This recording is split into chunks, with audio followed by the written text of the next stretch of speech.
ನಮಸ್ಕಾರ ಡಾರ್ಲಿಂಗ್ಸ್, ಎಲ್ರೂ ಹೇಗಿದ್ದೀರಾ? ನನ್ನಂತೂ ಕೇಳಲೇಬೇಡಿ, ಫುಲ್ಲು ಡಿಸಪಾಯಿಂಟ್ ಆಗೋಗ್ಬಿಟ್ಟಿದ್ದೀನಿ.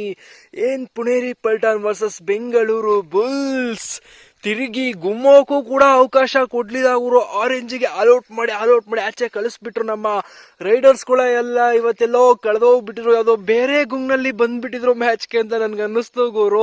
ಎಲ್ರು ಕೂಡ ಮ್ಯಾಚ್ ಮುಗಿದ್ರೆ ಸಾಕಪ್ಪ ಮನೆಗೆ ಹೋಗ್ತೀನಿ ಅನ್ನೋ ಪರಿಸ್ಥಿತಿಲಿದ್ದೋ.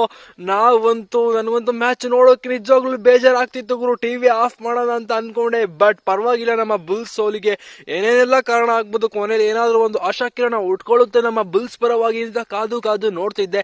ಬಟ್ ಕೊನೆಗೂ ಕೂಡ ಇಂಥ ನೋವಿನಲ್ಲೂ ಕೂಡ ಒಂದು ಆಶಾಕಿರಣ ನಮ್ಮ ಬುಲ್ಸ್ ಪರವಾಗಿ ಒಂದು ಹೊಸ ಉದಯೋನ್ಮುಖ ಪ್ರತಿಭೆ ಉದಯವಾಗಿದೆ ಗುರು. ಸೊ ಅದೇನಾಯ್ತು ಈ ಮ್ಯಾಚ್ ನಲ್ಲಿ, ನಮ್ಮ ಬುಲ್ಸ್ ಸೋಲಿಗೆ ಪ್ರಮುಖವಾದ ಕಾರಣಗಳು ಏನು, ಎದುರಾಳಿ ತಂಡ ನಮ್ಮ ಮೇಲೆ ಯಾವ ರೀತಿ ದಬ್ಬಾಳಿಕೆಯನ್ನ ಮಾಡಿ ಈ ಮ್ಯಾಚ್ ನಲ್ಲಿ ಗೆದ್ರು ಅನ್ನೋ ಎಲ್ಲ ಕಂಪ್ಲೀಟ್ ಡೀಟೇಲ್ಸ್ ನಾನು ನಿಮ್ಗೆ ಕೊಡ್ತೀನಿ. ಅದಕ್ಕೂ ಮುಂಚೆ ನಮ್ಮ ಚಾನಲ್ಗೆ ನೀವಿನ್ನು ಸಬ್ಸ್ಕ್ರೈಬ್ ಆಗಿಲ್ಲ ಅಂದ್ರೆ ಬೇಗ ಸಬ್ಸ್ಕ್ರೈಬ್ ಆಗ್ಬಿಡಿ. ಪಕ್ಕದಲ್ಲೇ ಇರುವಂತ ಬೆಲ್ ಐಕನ್ ಒತ್ಬಿಟ್ಟು ಹಾಲಂತ ಸೆಲೆಕ್ಷನ್ ಮಾಡ್ಬಿಟ್ಟು ಈ ವಿಡಿಯೋಗೆ ಒಂದು ಲೈಕ್ಸ್ ಮಾಡ್ಬಿಡಿ ಗುರು. ಮತ್ತೆ ಯಾಕೆ ತಡ ಮಾಡ್ತಾ ಇದ್ದೀರಾ? ಸೊ ಮಾಡಿದ್ರ ಇನ್ನು ಮಾಡಿದ ಅಂತ ಗೊತ್ತು ಗುರು. ಯಾಕೆ ಗುರು ತಡ ಮಾಡ್ತಾ ಇದ್ದೀರಾ? ಇಂತಿಂತ ಬಿಗ್ ಅಪ್ಡೇಟ್ಸ್ ಕೂಡ ನೀವೇನೇ ಮೊದಲು ತಿಳ್ಕೊಬೇಕಾ? ಯಾವುದೇ ಒಂದು ಸ್ಪೋರ್ಟ್ಸ್ ಇದ್ರೂ ಕೂಡ ನಿಮ್ಗೇನೆ ಮೊದಲು ನೋಟಿಫಿಕೇಶನ್ ಬರ್ಬೇಕಾ? ಆಗಿದ್ರೆ ಈಗಲೇ ನಮ್ಮ ಚಾನಲ್ಗೆ ಸಬ್ಸ್ಕ್ರೈಬ್ ಆಗ್ಬಿಟ್ಟು ಪಕ್ಕದಲ್ಲೇ ಇರುವಂತ ಬೆಲ್ ಐಕನ್ ಒತ್ಬಿಟ್ಟು ಹಾಲೊಂದು ಸೆಲೆಕ್ಷನ್ ಮಾಡ್ಬಿಟ್ಟು ಈ ವಿಡಿಯೋಗೆ ಒಂದು ಲೈಕ್ಸ್ ಮಾಡ್ಬಿಡಿ ಗುರು. ಸೊ ಮಾಡಿದ್ರ ಬನ್ನಿ ಇವಾಗ ಎರಡು ವಿಚಾರಕ್ಕೆ ಹೊರಟೋಗ್ಬಿಡೋಣ. ವಿಡಿಯೋನ ಸ್ಕಿಪ್ ಮಾಡಿದೆ ಎಂಡ್ ವರ್ಗೂ ನೋಡಿ, ಅವಾಗ್ಲೇನೆ ಈ ವಿಡಿಯೋ ಬಗ್ಗೆ ನಿಮ್ಗೆ ಅರ್ಥ ಆಗೋದು.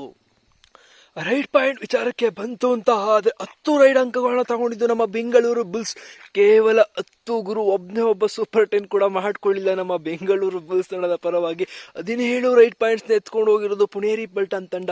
ಸೂಪರ್ ರೈಡ್ ವಿಚಾರಕ್ಕೆ ಬಂದ್ರೆ ಎರಡೂ ತಂಡನೂ ಕೂಡ ಮಾಡ್ಕೊಳಕ್ ಆಗ್ಲೇ ಇಲ್ಲ ಗುರು. ಟ್ಯಾಕಲ್ ಪಾಯಿಂಟ್ ವಿಚಾರಕ್ಕೆ ಬಂದ್ರೆ 8 ಟ್ಯಾಕಲ್ ಪಾಯಿಂಟ್ ಪುಣೇರಿ ಪಲ್ಟಾನ್ ತಂಡ, 17 ಟ್ಯಾಕಲ್ ಪಾಯಿಂಟ್, ಬರೋಬ್ಬರಿ 9 ಪಾಯಿಂಟ್ ಲೀಡ್ ನಲ್ಲಿ ಇದಾರೆ ಅಂತ ಹೇಳ್ಬಹುದು ಗುರು. ಯಪ್ಪ, ನಮ್ಮ ಬುಲ್ಸ್ ಡಿಫೆನ್ಸ್ ಇವತ್ತಂತೂ ಕಂಪ್ಲೀಟ್ಲಿ ಫೇಲರ್ ಆಗಿತ್ತು. ಸೌರಭ್ ನಂದಲ್, ಅಮನ್ ಎಲ್ಲ ಎಲ್ಲೋಗ್ಬಿಟ್ರು, ಕಳೆದೋಗ್ಬಿಟ್ರು ಗುರು. ಎಲ್ಲಾನು ಕೂಡ ಇವತ್ತು ಮ್ಯಾಚ್ಗೆ ನಾವಂತೂ ನೆನ್ನೆ ಮ್ಯಾಚ್ ನಡೆದೇ ಇಲ್ಲ, ನಾವು ನೋಡೇ ಇಲ್ಲ. ನೆನ್ನೆ ಮ್ಯಾಚ್ ಆಯ್ತಾ ಅಂತ ಕೇಳಿದ್ರೆ ನಮಗೆ ಗೊತ್ತೇ ಇಲ್ಲ, ಅದಾಗ್ಲೇ ಇಲ್ಲ. ನೆಕ್ಸ್ಟ್ ಪೋಸ್ಟ್ ಮಾನ್ ಆಯ್ತು ಅಂತ ಹೇಳುವಂತ ಪರಿಸ್ಥಿತಿಗೆ ಬಂದ್ಬಿಟ್ಟಿದೀವಿ.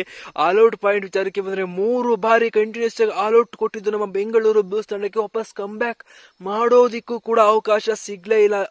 ಇನ್ನು ಎಕ್ಸ್ಟ್ರಾ ಪಾಯಿಂಟ್ ವಿಚಾರಕ್ಕೆ ಬಂದ್ರೆ 3 ಎಕ್ಸ್ಟ್ರಾ ಪಾಯಿಂಟ್ ಬೇರೆ ಕೊಟ್ಟರು ನಮ್ಮ ಬುಲ್ಸ್ ತಂಡ. ಅವರ ತಂಡದ ಪರವಾಗಿ ಮೋಹಿತ್ ಗೋಯತ್ 8 ಅಂಕಗಳನ್ನ ಕಲೆ ಹಾಕಿದ್ರೆ, ಮೊಹಮ್ಮದ್ ರೆಜಾ ಶಾದ್ಲು 6 ಟ್ಯಾಕಲ್ ಪಾಯಿಂಟ್ ನ ಕಲೆ ಹಾಕ್ತಾರೆ ಗುರು. ಐಫೈಗಳು ಸ್ಥಳದಲ್ಲಿ 1 ಟಚ್ ಪಾಯಿಂಟ್ ಬೇರೆ ಎತ್ಕೊಂಡು ಹೋಗ್ತಾರೆ. ಅಸ್ಲಾಂ ಇನಂದರ್ ಅಂತೂ 6 ಅಂಕಗಳನ್ನ ಕಲೆ ಹಾಕ್ತಾರೆ. ಅದರಲ್ಲಿ 1 ರೈಡರ್ಸ್ ಅಂದ್ರೆ ಟ್ಯಾಕಲ್ ಪಾಯಿಂಟ್ ಅಂಕ ಬೇರೆ ಇತ್ತು. ಇನ್ನ ಪಂಕಜ್ ಮೊಹಿತ್ ಇವರು ಕೂಡ 5 ಅಂಕಗಳನ್ನ ಕಲೆ ಹಾಕ್ತಾರೆ, ಇವರು ಕೂಡ 1 ಟ್ಯಾಕಲ್. ಇನ್ನ ಸೌರವ್ ಖತ್ರಿ ಅವರು ತಮ್ಮ ಖತ್ರಿ ಸ್ಕೆಚ್ಗಳನ್ನ ಹಾಕಿ 4 ಟ್ಯಾಕಲ್ ಪಾಯಿಂಟ್ ಗಳನ್ನ ಪಡ್ಕೊಂಡ್ರೆ, ಅಭಿನೇಶ್ ನಂತರಾಜನ್ 3.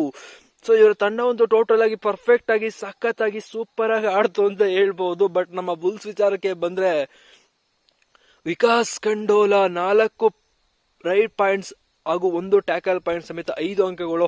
ಇವರ ಒಬ್ರೇನೇ ಗುರು. ಇಂಥ ಕಷ್ಟದ ಸಮಯದಲ್ಲೂ ಕೂಡ 4 ಅಂಕಗಳನ್ನ ತಗೊಂಡಿದ್ದಾರೆ. ಇವ್ರನ್ನ ಬಿಟ್ರೆ ಬೇರೆ ಇನ್ನೊಬ್ಬ ಯಾವ ಪ್ಲೇಯರ್ ಕೂಡ ಈ ಕೆಲಸ ಮಾಡೋಕ್ ಆಗ್ಲೇ ಇಲ್ಲ ಗುರು. ಡಿಫೆನ್ಸ್ ಚೆನ್ನಾಗಿದೆ, ಒಪ್ಕೊಳ್ತೀನಿ, ಬಟ್ ರೈಡಿಂಗ್ ನಲ್ಲಿ ಇಷ್ಟೊಂಥರ ಕಂಪ್ಲೀಟ್ಲಿ ಫೇಲರ್ ಆಗೋ ಅಂತ ತಂಡ ನಮ್ದೇನಲ್ಲ ಗುರು. ಹಾಗಾದ್ರೆ ಅಂತ ಕಳಪೆ ತಂಡನ ನಮ್ಮ ಬುಲ್ಸ್ ತಂಡ ಅನ್ನೋ ಒಂದು ಕ್ವಶನ್ ಮಾರ್ಕ್ ಎದ್ದು ಕಾಣಿಸುತ್ತೆ ಗುರು. ನೀರಜ್ ನರ್ವಾಲ್, ಸುರ್ಜಿತ್ ಭರತ್, ಸೌರಭ್, ಸುಶೀಲ್, ಮೋನು, ಇವ್ರು ಯಾರ್ದು ಬೇಕಾಗಿಲ್ಲ ಗುರು ನಮ್ಗೆ. ಇವ್ರು ಏನು ಅಂತ ಹೇಳ್ಕೊಳ್ಳೋ ಎಲ್ಲ ಒಂದು ಗುರು. ಏನು ತಗೊಂಡಿಲ್ಲ ಇವರು. ಭರತ್ ಅವರಂತೂ ಕಂಪ್ಲೀಟ್ಲಿ ಫೇಲ್ಯೂರ್. ನನ್ಗನ್ಸುತ್ತೆ next season Bharat Bengaluru bulls ನಲ್ಲಿ ಇರ್ಬೇಕಾ ಬೇಡವೋ ಅನ್ನೋದು ಈ ಸೀಸನ್ ನಲ್ಲಿ ಡಿಸೈಡ್ ಆಗುತ್ತೆ ಅಂತ.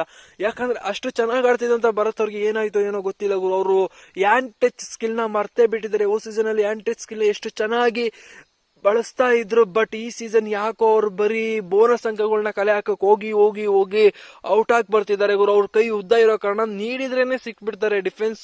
ಬಟ್ ಏನಾಯ್ತು ನಮ್ಮ ಬುಲ್ಸ್ ತಂಡಕ್ಕೆ ಗೊತ್ತಾಗ್ಲಿಲ್ಲ. ಇದ್ರ ನಡುವೆ ಒಬ್ಬ ಆಶಾಕಿರಣ ಉಡ್ಕೊಂಡಿರೋದು ರೋಹಿತ್ ನಂದಲಾನ್. ಇವರು ಗುರು ಸೂಪರ್ ಐಫೈನ ಗಳಿಸ್ಕೊಳ್ತಾರೆ ಗುರು. ಸೊ ಇವರೊಬ್ಬರೇನೆ ಸದ್ಯಕ್ಕೆ ನಮ್ಮ ಬುಲ್ಸ್ ತಂಡದ ಪರವಾಗಿ ಆಶಾಕಿರಣವಾಗಿ ಕೊನೆಗೂ ಕಾಣಿಸ್ಕೊಂಡಿದ್ದು.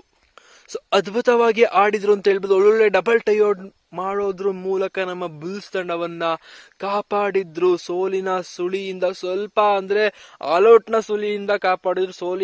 ಸುಳಿಯಿಂದ ಯಾರು ಕೂಡ ನಮ್ಮ ಬುಲ್ಸ್ ತಂಡನ ಕಾಪಾಡೋಕ್ ಆಗ್ಲೇ ಇಲ್ಲ ಗುರು. ನಿಮ್ಗೇನನ್ಸುತ್ತೆ ಈ ಮ್ಯಾಚ್ ಬಗ್ಗೆ? ನನಗಂತೂ ಈ ಮ್ಯಾಚ್ ಬಗ್ಗೆ ಎಕ್ಸ್ಟ್ರಾ ಮಾತಾಡೋದು ಬೇಡ. ಈ ಮ್ಯಾಚ್ ನೆನ್ನೆ ನಡೆದೇ ಇಲ್ಲ, ಈ ಮ್ಯಾಚ್ ನಾವು ನೋಡೇ ಇಲ್ಲ.